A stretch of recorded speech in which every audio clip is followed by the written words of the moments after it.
ವ್ಯಾಪಾರಿಗಳಿಗೆ ನಿಷೇಧ ಬಳಿಕ ತೆರವು ಮಾಡಿದ್ದಾರೆ. ನಿಷೇಧದ ಬ್ಯಾನರ್ ಹಾಕಿ ತೆರವನ್ನ ಗೊಳಿಸಿದ್ದಾರೆ ದೇವಸ್ಥಾನದವರು. ಬನವಾಸಿಯ ಮಧುಕೇಶ್ವರ ದೇವಾಲಯದಲ್ಲಿ ಎಚ್ಚೆತ್ತುಕೊಂಡಿದೆ ಆಡಳಿತ ಮಂಡಳಿ. ಯಾಕಂದ್ರೆ ಇಲ್ಲಿ 1 ಗಂಟೆ ಕಾಲ ಹಿಂದೂಯೇತರ ವ್ಯಾಪಾರಿಗಳಿಗೆ ನಿಷೇಧವನ್ನ ಹೇರಿದ್ದೀವಿ, ನಿರ್ಬಂಧವನ್ನ ವಿಧಿಸಿದ್ದೀವಿ ಅಂತ ಹೇಳ್ಬಿಟ್ಟು ಒಂದು ಬ್ಯಾನರ್ ಹಾಕಿದ್ರು. ಸುಮಾರು 1 ಗಂಟೆ ಕಾಲ ಈ ಬ್ಯಾನರ್ ಅನ್ನ ಹಾಕಿದ್ರು. ಅದಾದ್ಮೇಲೆ ತತ್ಕ್ಷಣಕ್ಕೆ ಎಚ್ಚೆತ್ತುಕೊಂಡಿದ್ದಾರೆ ಆಡಳಿತ ಮಂಡಳಿಯವರು. ಆ ಬ್ಯಾನರ್ ಅನ್ನ ತೆರವುಗೊಳಿಸಿದ್ದಾರೆ. ಬೆಳಗ್ಗೆ ಯಾರಿಗೂ ಗೊತ್ತಾಗದ ರೀತಿಯಲ್ಲಿ ಬ್ಯಾನರ್ ಹಾಕಿ ಅದನ್ನ ತೆಗೆದಿದ್ದಾರೆ. ಯಾಕಂದ್ರೆ ಈ ತರದ ಬ್ಯಾನರ್ ಹಾಕಿದ ತಕ್ಷಣ ಪರ ವಿರೋಧ ಚರ್ಚೆ ಸಹಜವಾಗಿ ಅಲ್ಲಿ ಬಂದಿರುತ್ತೆ.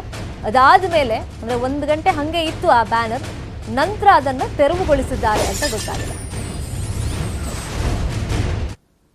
ಈ ನಿಷೇಧದ ಬ್ಯಾನರ್ ತೋರಿಸ್ತಾ ಇದೀವಲ್ಲ, ಸೊ ಇಲ್ಲಿ ಹಿಂದೂಯೇತರ ವ್ಯಾಪಾರಸ್ಥರಿಗೆ ನಿಷೇಧ ನಿರ್ಬಂಧ ಇದೆ ಅಂತ ಹೇಳ್ಬಿಟ್ಟು ಅದರಲ್ಲಿ ಉಲ್ಲೇಖ ಮಾಡಿದ್ದಾರೆ. ಸೊ ಯಾವಾಗ ಇದ್ರ ಬಗ್ಗೆ ಪರ ವಿರೋಧ ಚರ್ಚೆಗಳು ಜಾಸ್ತಿ ಆಯ್ತು, ಏನಕ್ಕೆ ಹಿಂಗೆ ಹಾಕಿದ್ದಾರೆ ಅಂತ ಆಡಳಿತ ಮಂಡಳಿಯವರೇ ಹಾಕಿರೋದು. ಯಾಕಂದ್ರೆ ಇಷ್ಟು ದಿನ ನಾವು ನೋಡ್ತಾ ಇದ್ವಿ ನಮ್ಮ ರಾಜ್ಯದಲ್ಲಿ ಆಗ್ತಿದ್ದಂತ ಬೆಳವಣಿಗೆ, ಯಾವುದಾದ್ರೂ ಧಾರ್ಮಿಕ ಕೇಂದ್ರಗಳಲ್ಲಿ ಜಾತ್ರೆ, ಸಭೆ, ಸಮಾರಂಭಗಳು, ಕಾರ್ಯಕ್ರಮಗಳು ನಡೆಯುತ್ತೆ ಅಂತ ಹೇಳಿದಾಗ ಹಿಂದೂ ಸಂಘಟನೆಯ ಕಾರ್ಯಕರ್ತರು ಹೋಗಿ ಈ ತರ ರಿಕ್ವೆಸ್ಟ್ ಅನ್ನ ಕೊಟ್ಟು ಬರ್ತಾ ಇದ್ರು. ಆದ್ರೆ ದೇವಸ್ಥಾನದ ಆಡಳಿತ ಮಂಡಳಿ ಕಡೆಯಿಂದನೇ ಈ ತರದೊಂದು ಬ್ಯಾನರ್ ಅನ್ನ ಹಾಕಿದಾಗ ಪರ ವಿರೋಧದ ಚರ್ಚೆ ಅಲ್ಲಿ ಬಂದಿದೆ. ಹಾಗಾಗಿ ಮಧುಕೇಶ್ವರ ದೇವಾಲಯ ಆಡಳಿತ ಮಂಡಳಿ ಎಚ್ಚೆತ್ತುಕೊಂಡು 1 ಗಂಟೆ ನಂತರ ಈ ಬ್ಯಾನರ್ ಅನ್ನ ತೆರವು ಮಾಡಿದ್ದಾರೆ ಅಂತ ಗೊತ್ತಾಗಿದೆ.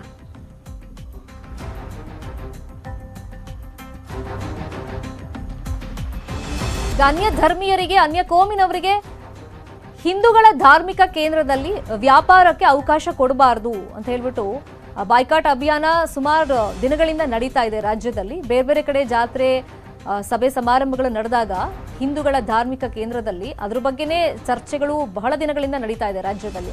ಈಗ ಆಡಳಿತ ಮಂಡಳಿಯವರೇ ಈ ತರ ಹಿಂದೂಯೇತರ ವ್ಯಾಪಾರಸ್ಥರಿಗೆ ಇಲ್ಲಿ ಅವಕಾಶ ಇಲ್ಲ ಅಂತ ಸ್ಪಷ್ಟವಾಗಿ ಒಂದು ಬ್ಯಾನರ್ನಲ್ಲಿ ಮೆನ್ಷನ್ ಮಾಡಿ ಹಾಕ್ಬಿಟ್ಟಿದ್ರು. ಬೆಳಿಗ್ಗೆ ಈ ತರದ್ದು ಹಾಕಿದ್ರು.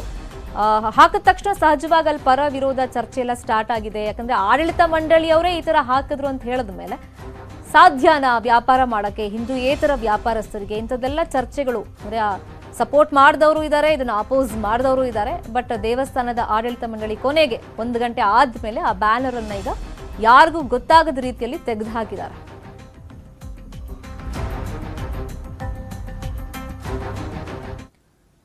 ಪ್ರಚಲಿತ